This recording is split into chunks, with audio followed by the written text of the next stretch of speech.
क्या होगा अगर मैं कहूं कि 2000 साल पहले दक्कन में ऐसा साम्राज्य खड़ा था जिसकी गूंज रोम तक सुनाई देती थी और जिसके रहस्य आज भी मिट्टी के नीचे दफन हैं।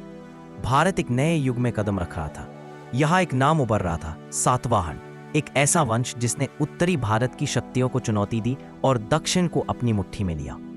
इस अवधि का सबसे प्रचंड चेहरा गौतमीपुत्र सातकर्णी। कहा जाता है वो वह राजा था जिसने शक, यवन और नाहपानो जैसी शक्तियों को रोका। लेकिन उसके जीवन के बारे में जो हम जानते हैं वो सिर्फ शिलालेखों की फुसफुसाहटें हैं। सातवाहन साम्राज्य केवल तलवार पर नहीं, व्यापार पर भी चलता था। उनकी बंदरगाहों से रोम तक जहाज जाते थे। रोम की महिलाएं भारतीय मोतियों से अपने गले सजाती थीं और बदले में दक्कन में सोने की बारिश होती थी।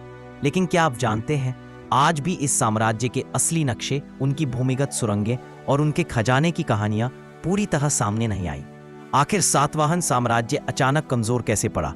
इतिहास चुप क्यों है? 1 से 100 साल के बीच उनका साम्राज्य लगातार बढ़ता रहा, पर इसी सदी के अंत में सत्ता की आंधी बदलने लगी।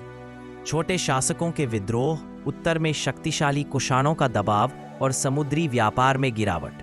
पर असली कारण इतिहासकार आज भी एकमत नहीं है।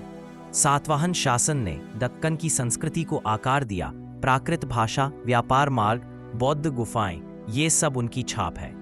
1 CE 100 CE की यह सदी दक्कन को एकीकृत करने वाले साम्राज्य के नाम रही।